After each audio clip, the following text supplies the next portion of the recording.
difference, one cup at a time. Tea time. So be sure to grab your tea, grab a seat, and tune in to Miss Lizz. Tea time, making a difference, one cup at a time. Tea time, yeah. Tea time, time.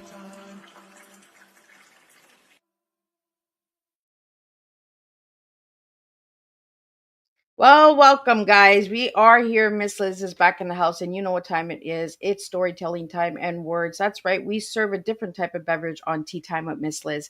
And today I have the incredible Scott Grace in the house. And if you don't know who Scott Grace is, you need to check him out. So we're going to get the disclaimer, we're going to get some bio, and we're going to get you guys over to Miss Liz's YouTube channel. That's right. We're going to get you to ring that little doorbell so that you can see all these incredible tea times at your own pace. Or you can even join the live stream like what we're doing right now. We're live streaming. So if you'd like to join the conversation and put your comments and questions and all of that support into this section, you're more than welcome to. If you'd like to stay anonymous, you can send Miss Liz a direct message at my Facebook page, and I will get those questions out to Scott during our conversation. Today's tea time is a lively tea time, so we're going to have some surprises for you, maybe even some music. You just never know. Miss Liz twists it up once in a while. So before we get started, let's get the disclaimer going, and then let me give you a little bit on Scott, and then we're going to share his tea today with all of you guys out there. Disclaimer for Miss Liz's Tea Time Live Show. Miss Liz, myself, is using StreamYard. Before leaving a comment, please grant StreamYard permission to see your name at StreamYard.com. Please be advised that the content brought forward for any Tea Time show hosted by myself, Miss Liz, is always brought forward in good faith. However, may bring forth dialogues and opinions that are not representative of my platform. The facts and information are perceived to be accurate at the given time of airing. All Tea Time guests and audience participants are responsible for using their good judgment and taking any action that relates to the discussion. The content brought forward may include discussions for some where they may be emotionally at risk. It is significant to know that the show is engaging in discussion forums only to offer and inspire awareness and connection and is not providing therapeutical advice. If you have any questions about the disclaimer or the panelist discussion, you may freely contact me, Miss Liz, through my email at bookingmissliz@gmail.com. Moving forward, should you choose to voluntarily participate in today's show in any aspect, I myself, Miss Liz, welcomes you. And should you decide that the show is not made for you at this time, I respect those wishes and will see you at a later show at a later date and time. And again, for all of my listeners and audience out there, Miss Liz is closing the Tea Time podcast. So we are 5 tea times left before we wrap up 5 seasons and 5 incredible seasons. I admit to. I've met incredible people from all walks of life. And today I have one of those guests in the house. So I have Scott Grace. Scott Grace is a multifaceted life coach, tapping wizard, intuition guide, mentor, inspirational speaker, singer, songwriter, and conscious comedian. Scott brings a wealth of experience and joy to the table. Scott resides in the beautiful village of Ajaquique, Mexico. I'll get him to say because I'm not sure I'm saying it right. Embracing a semi-retired lifestyle with fully committing to transforming lives one heart at a time. With stories ranging from hustling the streets of New York City to opening for renowned personalities like Deepak Chopra and Robin Williams. Scott's journey is one of resilience and inspiration. He's the author of 4 best-selling books that blend self-help, spirituality, and humor, and he creates personalized songs that touch the heart. His unique approach combines laughter and enlightenment, making him a beloved figure in the personal growth community. Today, we share his tea and his book on mindful masculinity, a book for men and the women who love them. Then we spill the tea of teaching ease awesomely. So let me get Scott in here and let's spill some tea together, guys. Welcome, Scott. Hey, I'm number 5 on your list, counting down. Number 5, right? Oh my God. I'm heartbroken, but I'm happy. I'm excited. I got a lot of different feelings for tea time because I've met so many incredible people, and journeys and doors have opened, just through open conversations. So, Scott, I'm going to take you down a little rabbit hole right now. Who is Scott as a little boy and who's Scott now? Scott, as a little boy, was filled with mirth and joy. Scott right now is learning to allow the little boy of yesterday to inhabit his body today. There's an integration of the adult and the boy. So we're returning to that frisky, spontaneous joy. People are going to think that this question was rehearsed. They're going to think I'm making up this as a verse. But let me tell you, spontaneity and gaiety are my commitment. And I've got the equipment. I've got the rhyming brain. So, hey, no shame. I love it, Scott. And there is no rehearsal because I don't give my guests any time to rehearse. It's just on the point, boom. There, some will ask, Miss Liz, where's my questions? Oh, I got no questions for you. Let's just go with the flow. Let's just spill some tea and have fun, right? You betcha. So, Scott, you've had an incredible life, and I did some homework on you, and you got 9 lives. So let's talk about the 9 lives of Scott, the cool cat. All right.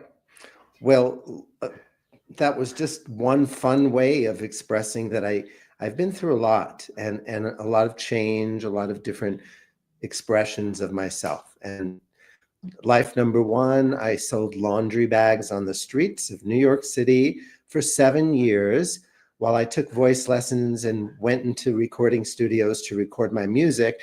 And I dreamed of a career as a personal growth oriented singer, songwriter, and workshop leader. I was selling laundry bags, running away from the police and hustling my way to have enough cash to pay the bills. And So then I that's where moved. the outlaw comes in, right? Yeah. I got arrested. I got put in jail. It was quite a colorful adventure. And then I moved to California with the commitment that I would never do anything for money again that wasn't part of my life purpose. So at that time, I had 2 cassettes of my music. I was doing house concerts and little musical healing circles. And I was opening up for Deepak Chopra, John Gray, Marianne Williamson, all of these luminaries who all recognized that the kind of music that I could do was rather unique because I could pick up the guitar and create a song about what they're talking about and create a song to finish their lectures and help people find their hearts more deeply, because music does have a doorway into our hearts. So, Scott, So, those are go ahead. considered like jingles, right? Not necessarily. So, what's the difference between a jingle and a song? I don't know. Should we look it up? Let's Google it. Jingle bell, rock. That was I think actually a good song. I love that song. In fact, I'm learning it now because we're going to go caroling in my village, which is called Ahihic. So 2 J's, they're both silent. They're pronounced in Spanish as Ahihic.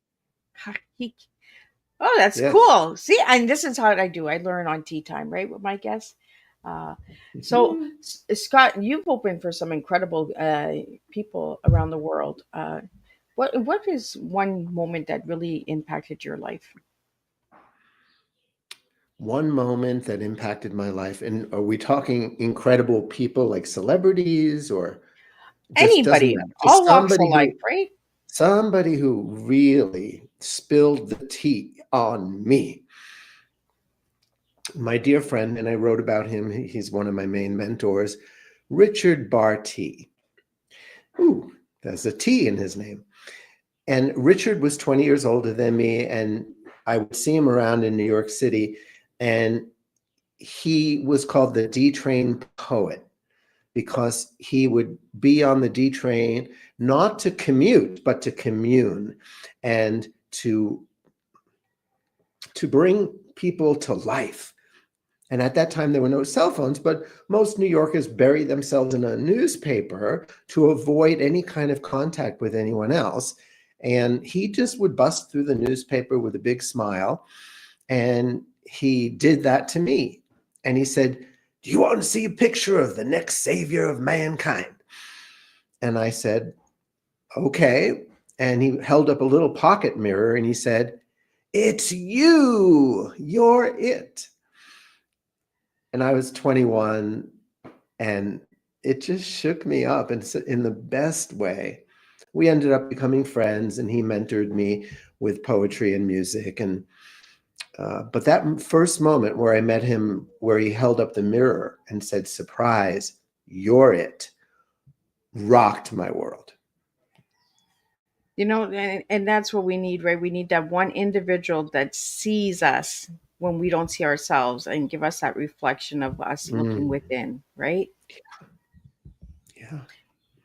Yeah. Yeah, we all And need that's it. mentoring. And that's what we do, right? When we start looking within ourselves and we start understanding ourselves. Yes. And the elders who have the wisdom, they need to pass it on. They need to mentor. And we young, budding students of life need to be mentored. And that is so natural in indigenous cultures. And it's something we've lost along the way in our civilized world. Absolutely. Well, Scott, let's get to your second life of the cool cat. And your second life that I have here is an opening act. So what's the opening act about? Oh, well, what I meant by that is these spiritual luminaries, rock star authors, Byron Katie, da, da, da, da, they would hire me to open their events and do songs along the way, improvisationally about what they were talking about. So that's what I mean. I would open for them with music.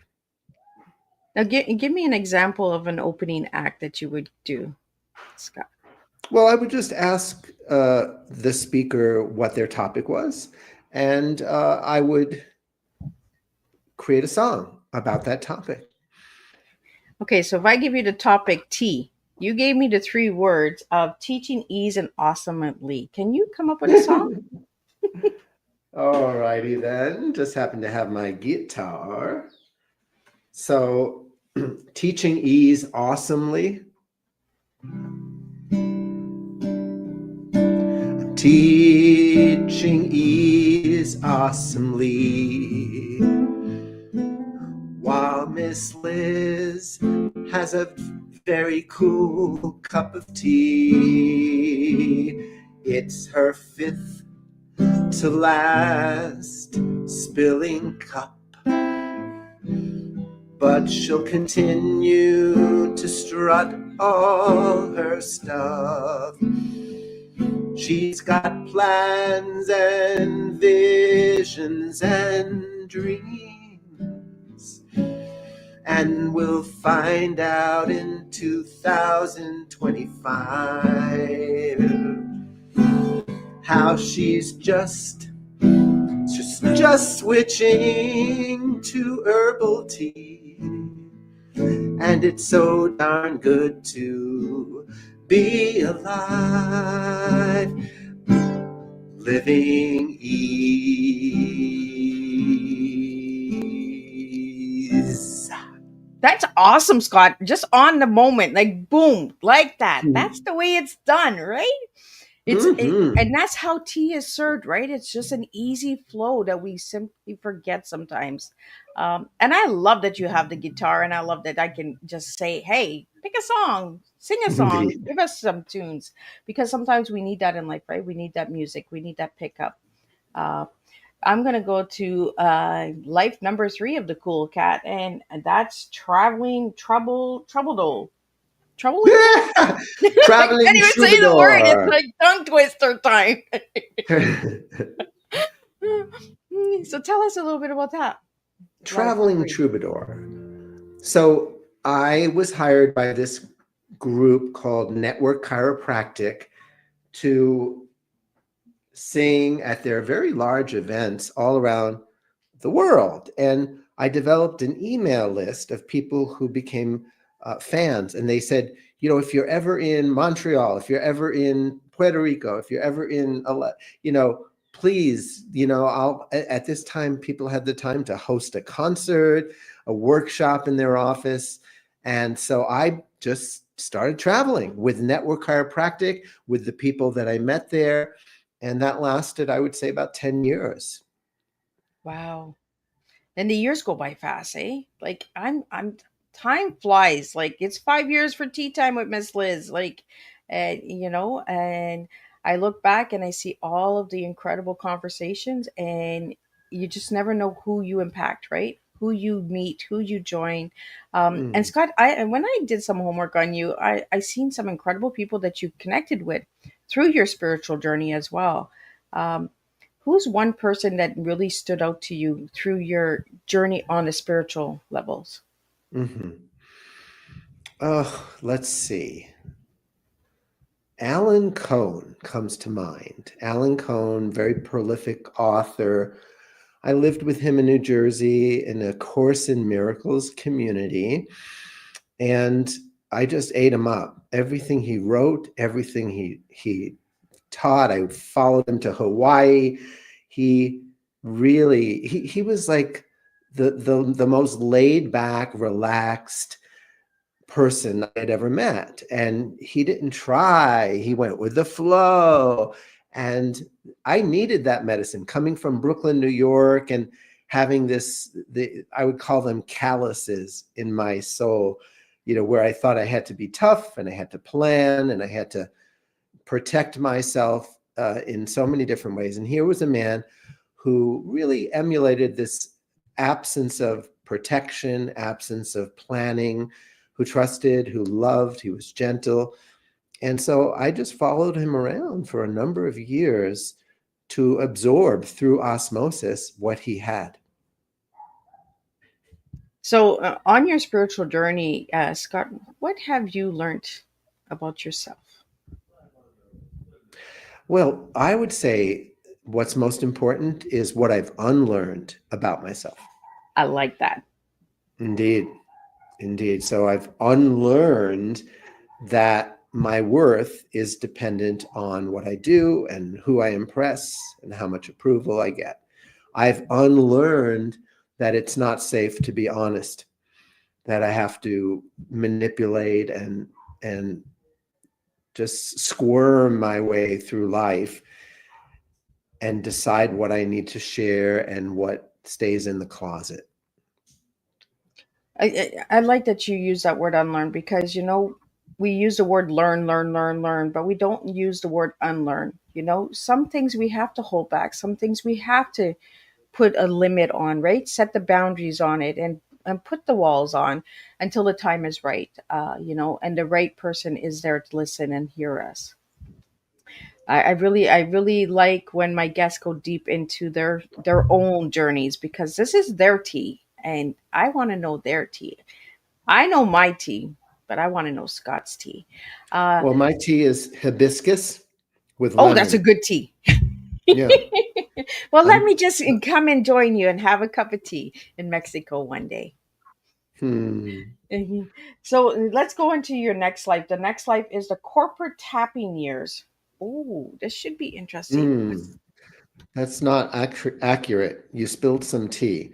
The Oh, corporate, I was called the boardroom bard. And what I did was I took my gift of improv and I took it into corporate conferences and meetings. okay. And boy, was I handsomely paid. The good old corporate world, right? Oh, wow. Yeah. So basically, they would, again, just like they would turn to me at any moment where they needed to break and say, can you summarize what we just talked about in song? Yeah.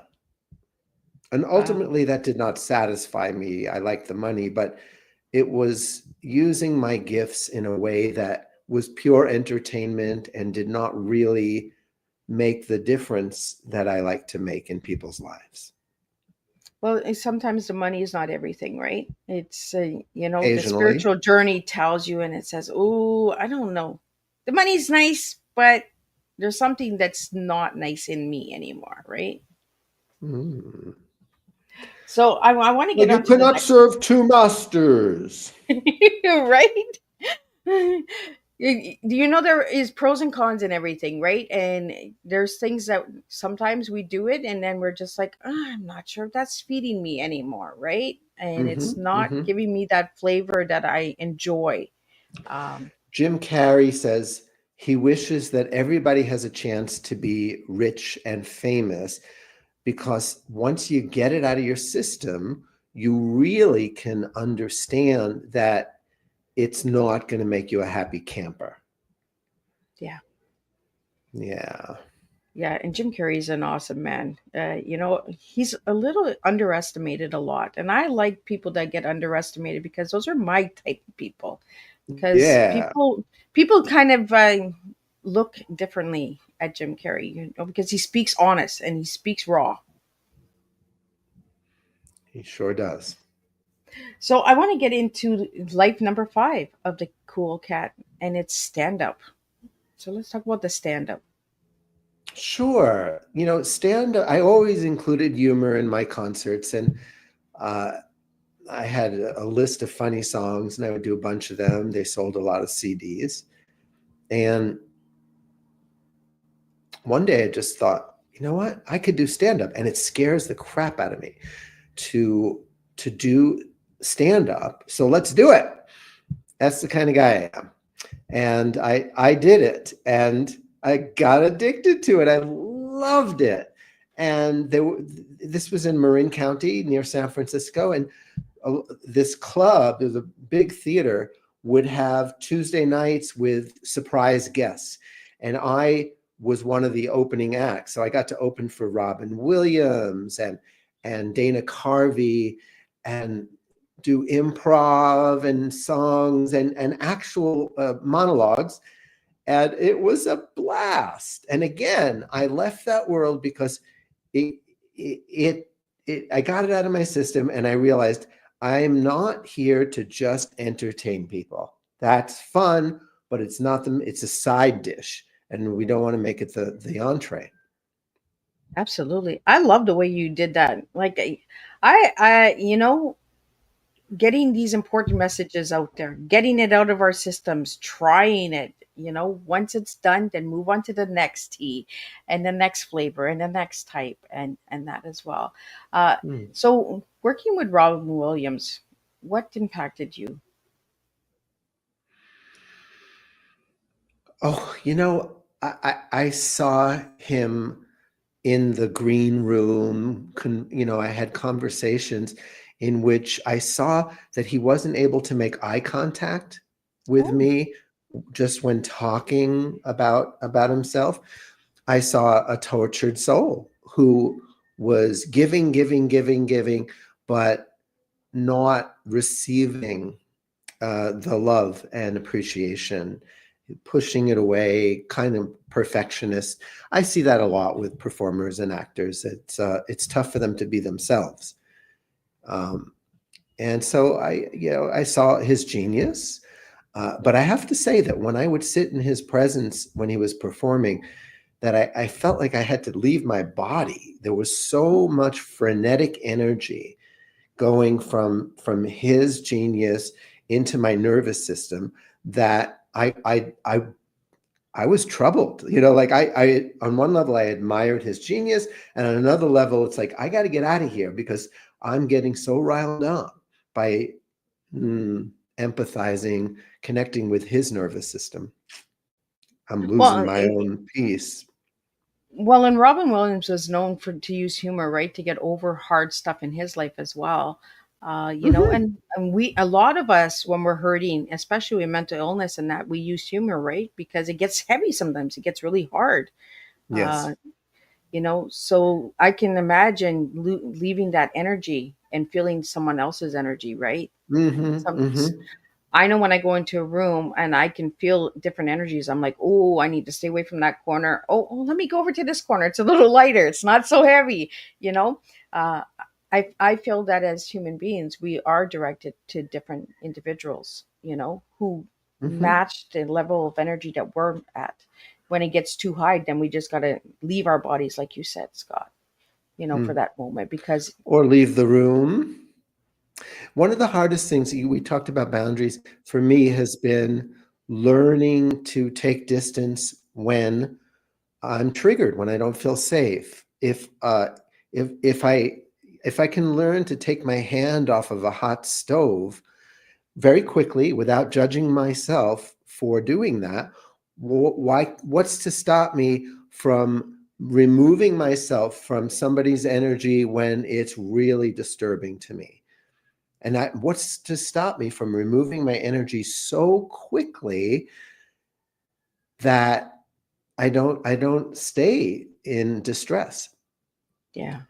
So I've learned to take my, if somebody hands me a hot potato, I don't try to analyze why it's hot and what's going on in me that makes me want to drop it. I just drop it.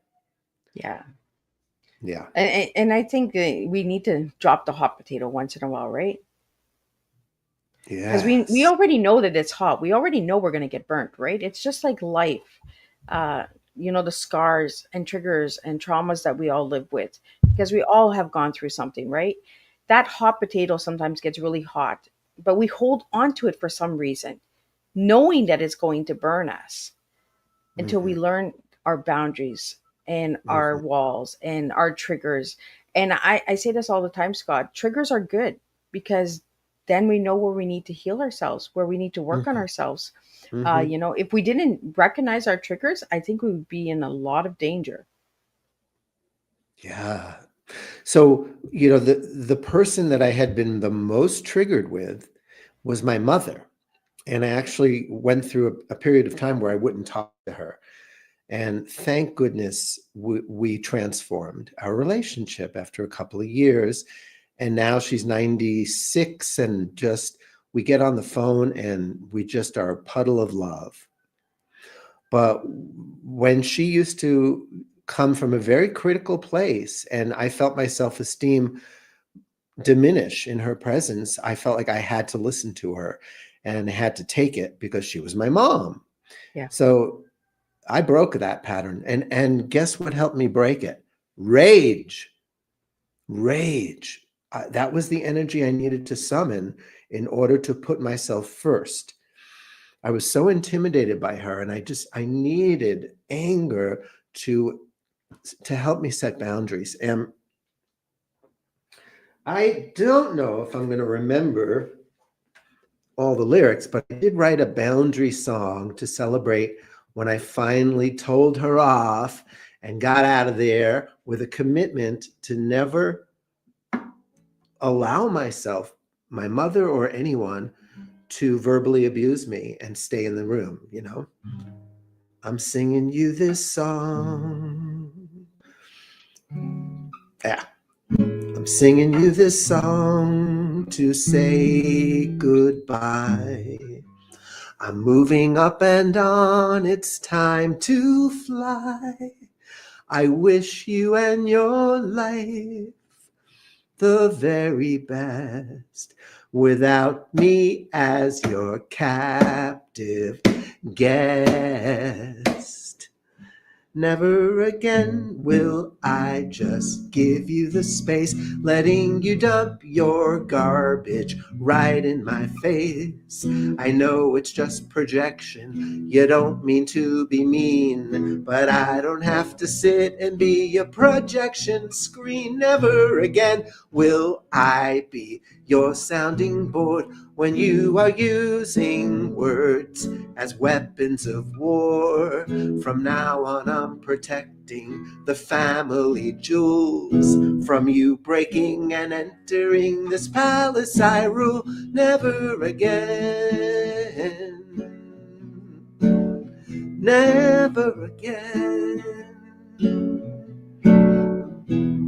They say forgiveness sets us free, but first we need our boundaries.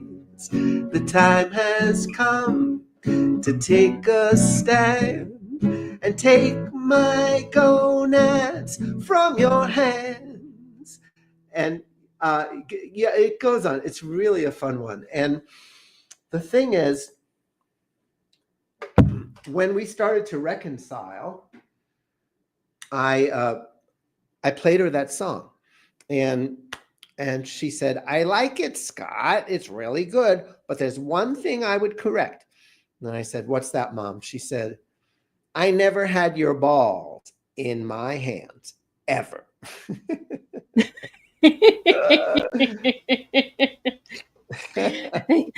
So Scott, all the songs that you created and your journey, can people find those songs on your website? Absolutely. They're all on my website, scottsongs.com, SCOTTSONGS.com. And guess what? They are free. They are free, free, free. And many of them are on YouTube as well. Awesome. I like that one. I might just use that one. Spotify. Well, yeah, yeah. Oh, I didn't share with you there's some lyrics that are really, really fun. I don't remember that one too well. I haven't played it in a long time.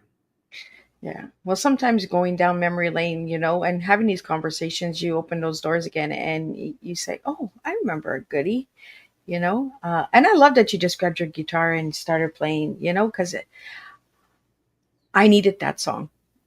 And I need my guest, and my guests need me. We need this community. We need this connection of understanding one another. And through conversation, I think in music and song and stories, we can make that difference. And what I really liked in your bio was one person at a time. I love that because we can do it together, one person at a time, one cup at a time, one tea at a time, one spot at a time.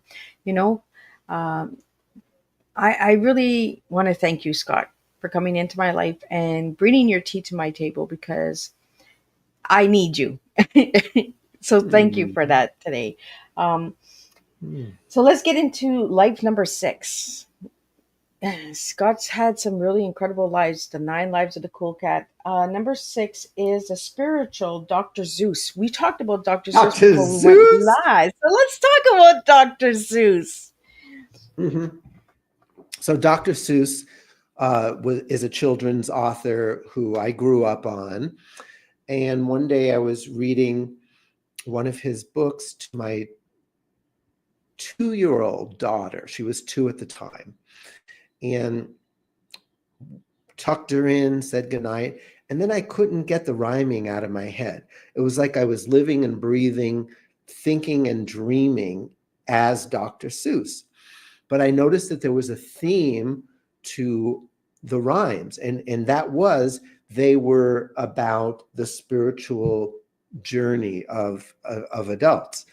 So I started to write down what I was hearing in my brain, and it's become my altered ego. It's become like when I want to say something, if I could say it as the spiritual Dr. Seuss, it goes in more deeply than if not. So would you like to hear a sample of it? Absolutely. Good. So we have on the menu today, we have the end of struggle. We have a conversation about fear. We have a conversation about the inner critic and the law of attraction and guilt, how the guilt stole Christmas. Which one floats your boat, Liz? I'm going to go with guilt stole Christmas. Oh, my goodness. Now, you just picked the one that I don't think I fully memorized, so I'm going to refer to my book if necessary. Okay. There's a teacher inside you who teaches you lessons. His favorite word, should, is a sign of his presence. He shoulds on you till you're so deep in depression, you make your priest gasp at your confessions. The teacher is guilt, and he's doing his best to whip you in shape so you'll be a success. When he thinks you screwed up, he whips your behind, the way jockeys whip horses to quicken their time.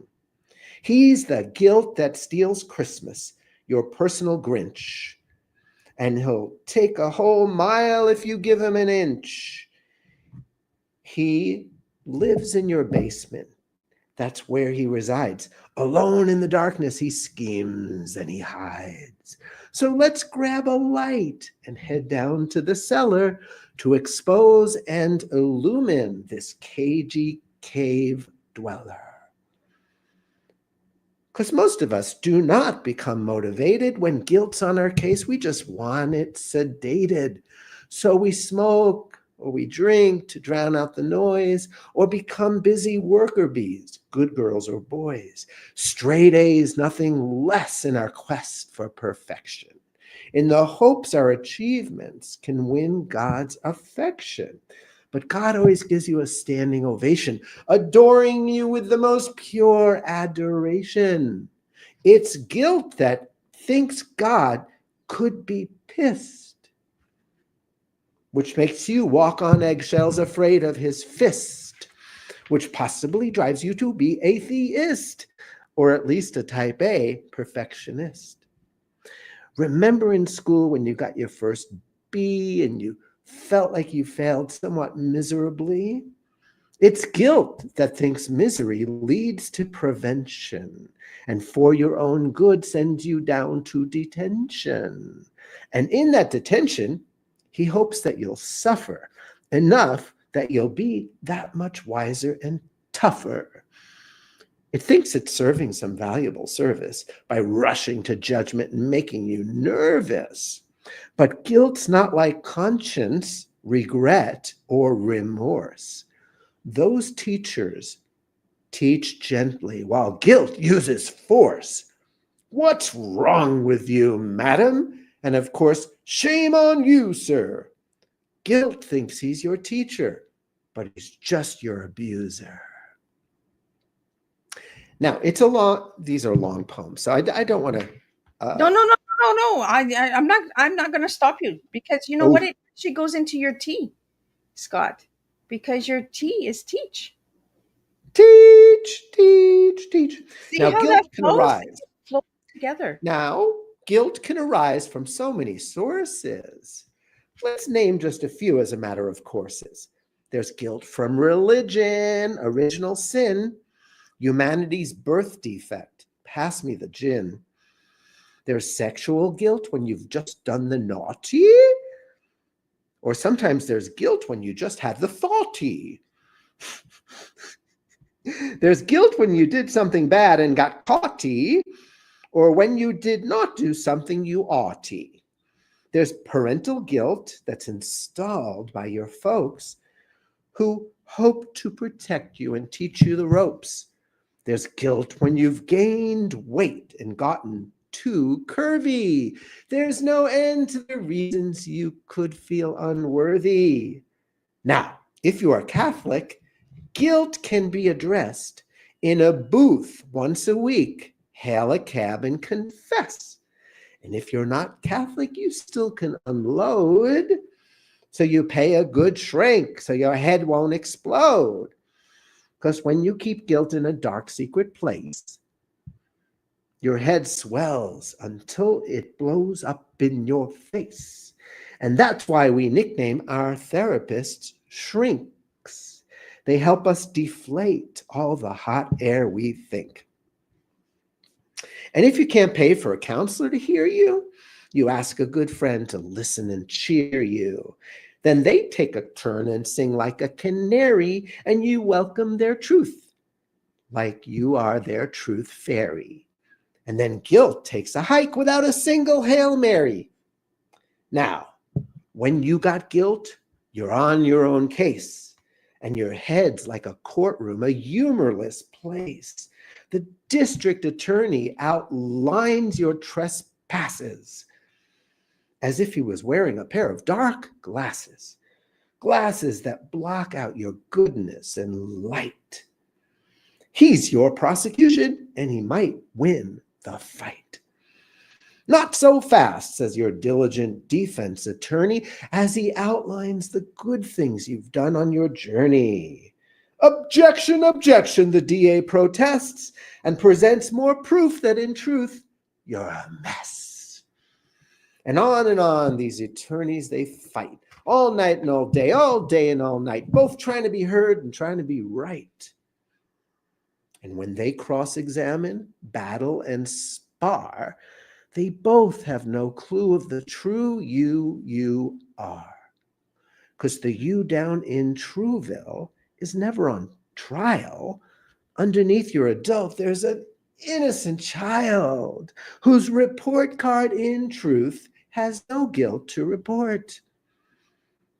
Your case has been settled and laughed out of court. There's no judge or jury, and it's starting to dawn. Being stuck in your head is not where you belong.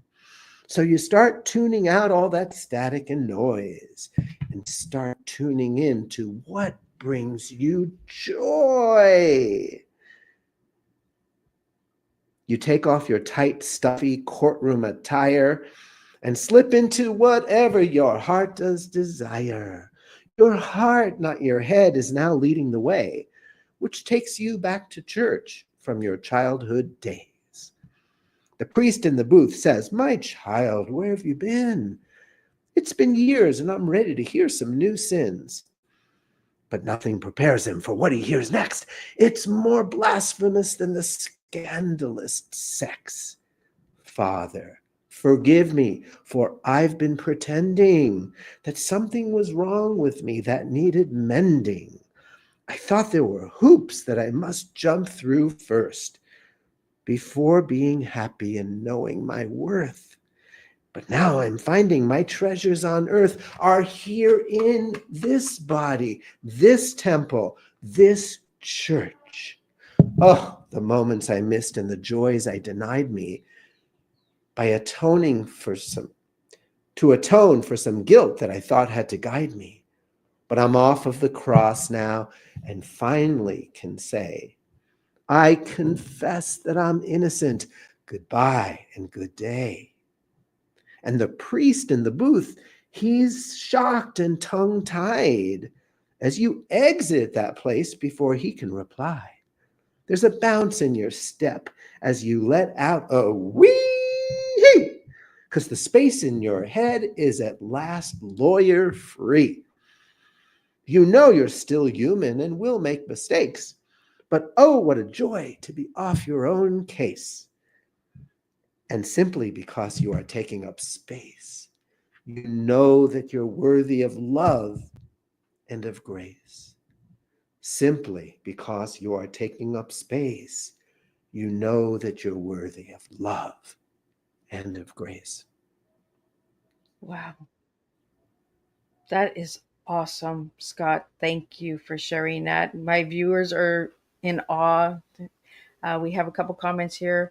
Um, I like the flow, and I get the Dr. Zeus in Scott. Um, and then another comment we have here is, can we get these poems on your website as well? Not on the website, but on Amazon, there is a link for "Oh, the Places Your Ego Will Go." Okay. And so you type that in with Scott Grace, and you will be sent to this cute little book that's so inexpensive and makes such a great gift for the holidays for anyone in your life that likes to laugh, and especially people who get defensive around personal growth, because most personal growth books bring up for people some form of "you're not enough as you are, but if you do these things," but this is just amusing and charming and innocent as hell. And everybody reads it with a smile on their face. It's great. I like the flow of it, right? It's like a good cup of tea, man. It is just a nice flow, right? It's, and I can see the Dr. Zeus in you, in you, Scott. And each time, Miss Liz, that you do spill your tea, it's moments like that create magically this sense of connection of humanity, because we all make mistakes. I'm sure you'll agree. Absolutely. So you don't need to walk around with that teacup not spilling. You can let it spill here and there, and it's thrilling. And your cup of tea that spills gets top billing, because everyone wants to see each other's humanity. We're done with this gotta look good on camera thing. Look at people's YouTubes. Everyone's just letting their environment hang out, because that's what joy is about. Letting yourself off the hook, away from the book, cooking a recipe without having to cook, by reading somebody else's good ideas. We're moving away from guilt and fear. We're moving into a whole new universe where we have learned to put first things first. And what is first? The love that we feel. And nothing else is really all that real. Nothing else is a big deal. What's important is the love that we feel. I love that. From the heart, I could feel your tea. I could feel your energy, Scott, as you shared those words. Because that's what humanity is about. Just being real, being ourselves, not the light camera action and the powdered up. And, um, one of my biggest things, Robin Williams, one of my famous films that he made was Patch Adams, where he just put the red nose on and he just went in and brought some humor into, and that's what I feel with you, Scott, is bringing the humor into the heaviness of our world, Mm. right? Hmm. Yeah. So let's get into the cool cat life of number 7, song portrait artist. Hmm. So let's talk Yeah. about that. So for many years now, people have commissioned me to write a song for a loved one, for their birthday, anniversary, wedding, no reason at all. And recently, the last one I did was for a funeral, was a eulogy song. So people send me information about the person. I have a list of questions, and I craft a song over a period of time, go into the recording studio and bring in musicians and vocalists, and we have a great time.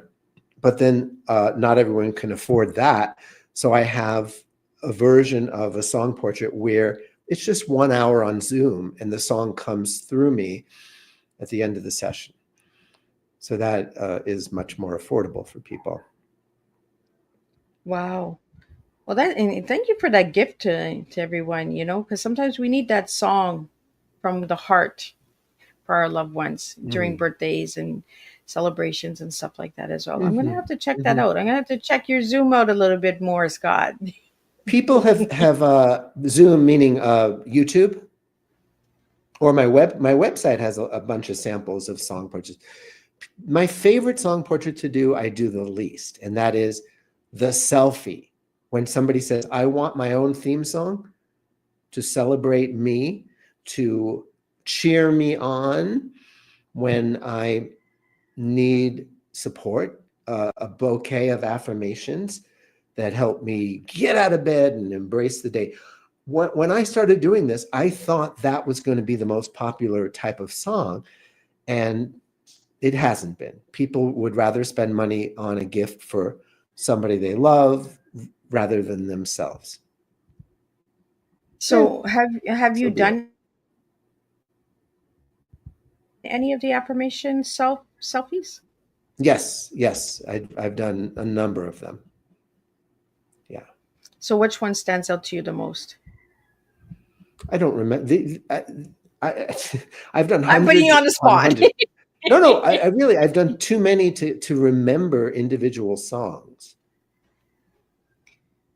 So Scott, when you're speaking from the heart and you're releasing the words, is there a spirit within you that gives you the words, or is it an energy that you speak to? Let's go on the spiritual side because I want to understand that a little bit more. Sure. When I'm with people who have the vocabulary and the consciousness of archangels and that kind of thing, I speak that way. And then when I'm just wanting to be understood by the common person, I tell them that the right side of the brain is the intuitive, and it's where we have innate intelligence. In other words, we know things and we don't know how we know them. That's the part of the brain that I've learned to develop and access when I am letting things come through me. So I like to demystify it because it is something everyone can develop. And once you exercise the right side of the brain, that part of you takes over your life. It's meant to lead, and your intellectual is meant to follow. And this is why, my latest book, Mindful Masculinity, I talk about how masculinity is at its happiest when it's serving the feminine. And I don't just mean holding the door open for women, although that could be part of it. I also mean that when masculinity has a purpose to take action steps and move courageously towards something, that something is the feminine seed that is planted. It could be making the world a better place.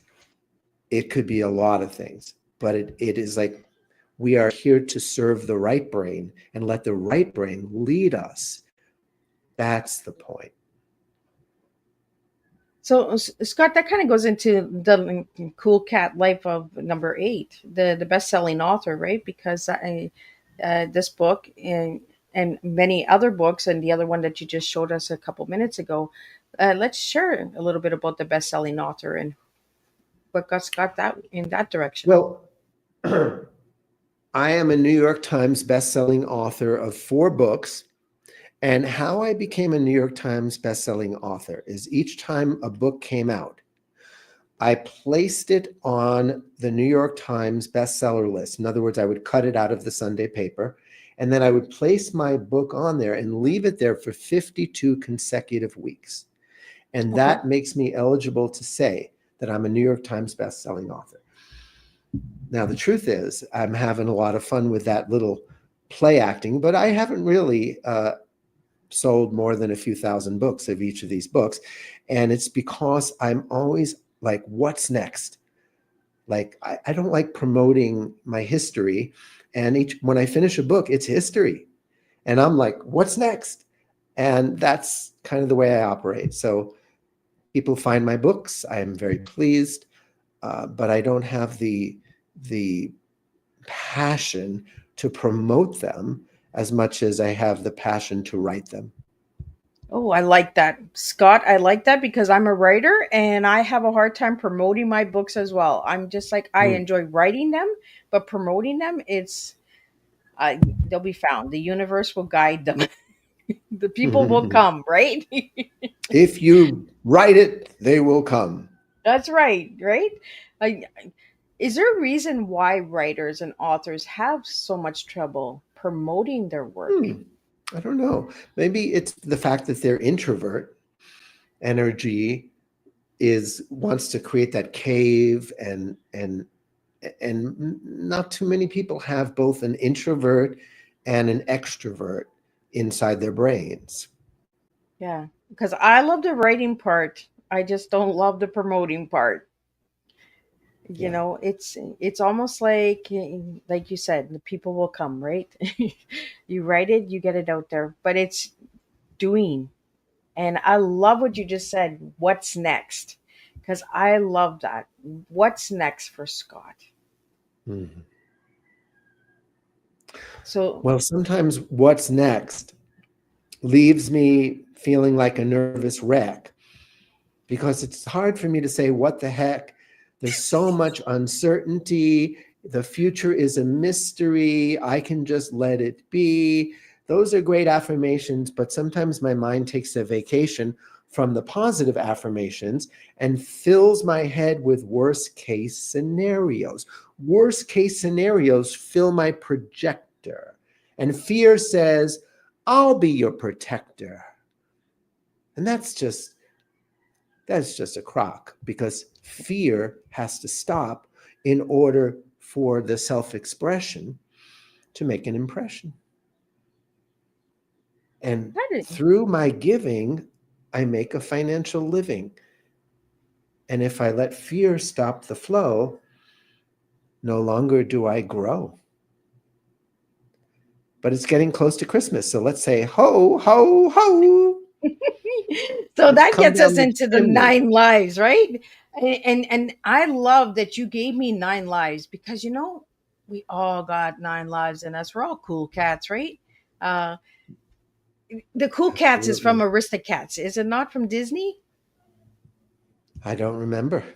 Ah, I think there was a Cool Cat song in there somewhere in Aristocats. I'm trying to go down down those roads again.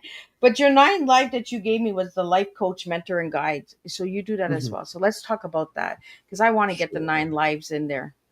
All right. So um, people come to me for inspiration to take a vacation from mental masturbation, to look in the mirror of how I see them and become a more kind and loving friend to their own inner being that just wants to bless them. And I help them undress them to take off the armored suit of personality and find your own essence and enjoy your own company. So, through empathy, listening, channeling their guides, I help them feel more alive. Sometimes I sing them a song at the end, a song about being their own best friend, a song that summarizes the session we had and brings tears to their eyes and makes them feel glad. So a session with me is quite multi-tea. There's lots of tea bags that go into me. And they're all hopefully caffeine free because I want people to calm down in my presence, to feel there's no worries at all, and to be in touch with their essence. Does that explain things? Oh, wow. Scott, I could listen to you all day long. You know, the words, the flow, the tease on how you get humanity. You know, it's that simple, guys. And, you know, when we start spilling our teas and we're not afraid of who sees me, then we really make a Hey, difference between you and do me. you know that you just did some poetry, spilling your tea, humanity? And that's just how simple it can be, right, Scott? Is when That's how we're in simple the it can same be. energy. You got it. You got it by osmosis, by being around people who are in the flow. Right? So, Scott, what final message would you have for everybody, or what song would you like to share with everybody? These are some interesting times that we're in, and there's going to be major changes, and everyone gets to decide whether this something that needs to be birthed individually and collectively eventually, but it needs to be birthed, and you can either use forceps or you could use a midwife, the trust of the process to allow what is wanting to be born in you. But you can't avoid the contractions. You can't. There's going to be contractions in your heart and on the planet. But how can we have the most gentle birth? I wrote a song about it. There's a steady stream of wonder as I choose to make amends to the lightning and the thunder. Could it be they are my friends? There's a crack in fear's foundation. What was solid turns to dust.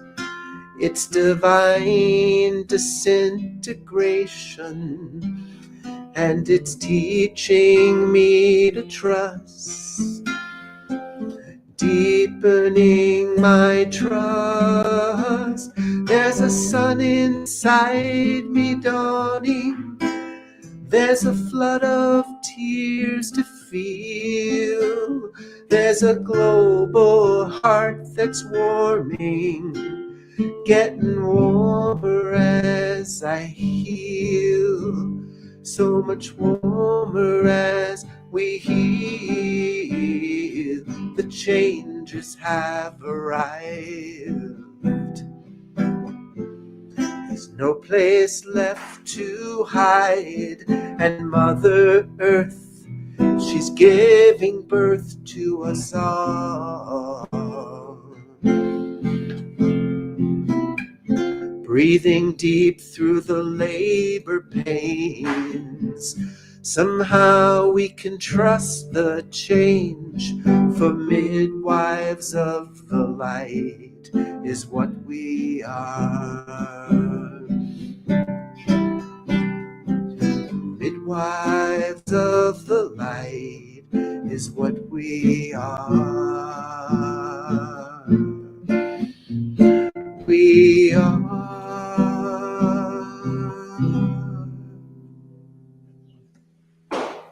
Wow. Thank you so much, Scott. Thank you for your grace. Thank you for your tea. Thank you for your words of wisdom. Uh, you're blowing me away. Bruce is in the house, big supporter of Miss Liz. He's my big brother, watches out for me, and he says, "Wow, love this, Scott. You're awesome." And outstanding. And we have some viewers on Instagram that are saying, "Thank you, Scott, for this time, and thank you for your tea." So this is what it's about, guys. So I want everybody to know that Scott is number 5. We are counting down tea time. Miss Liz is leaving the podcast world, but I'm not leaving you guys. I do have some things in store for 2025. But conversation and openness does make a difference, guys. Um, so thank you again, Scott, for joining me. Thank you to my listeners, my audience, my viewers. Go and check out Miss Liz's YouTube channel. Check out these incredible tea time guests. Each one brings a different type of tea, a different flow. If one tea doesn't resonate, I guarantee there's one in there that will. Uh, Join us all December 19th at 7 p.m.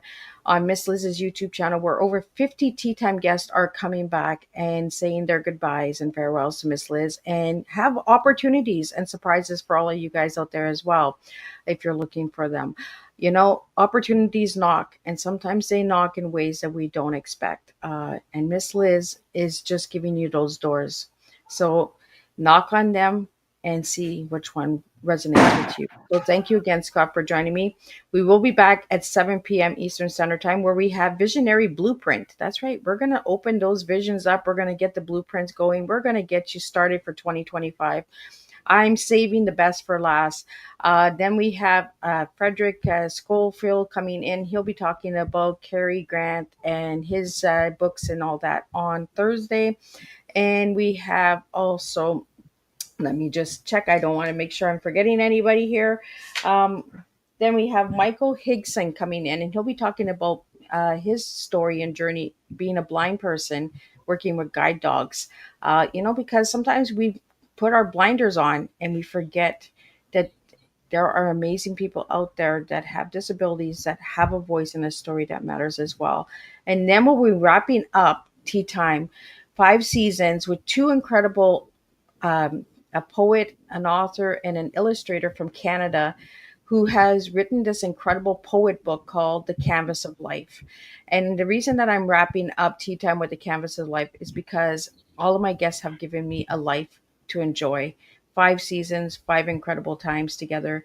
So again, stay tuned. 7 p.m. Eastern Standard Time, Miss Liz will be back, and we will do number 4 and 3, 2, 1. And then we will celebrate, and we will continue to share these teas for lifelong lessons. So be sure, if you're needing a pickup, go and check out Miss Liz's YouTube channel.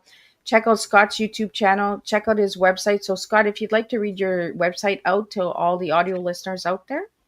Sure. It's scottsongs.com, SCOTTSONGS.com. Awesome. So I will see everybody 7 p.m., same place, same time. And we're going to spill a different type of tea, because that's what Miss Liz does. Different flavors, different blends, and different guests from all walks of life across the globe.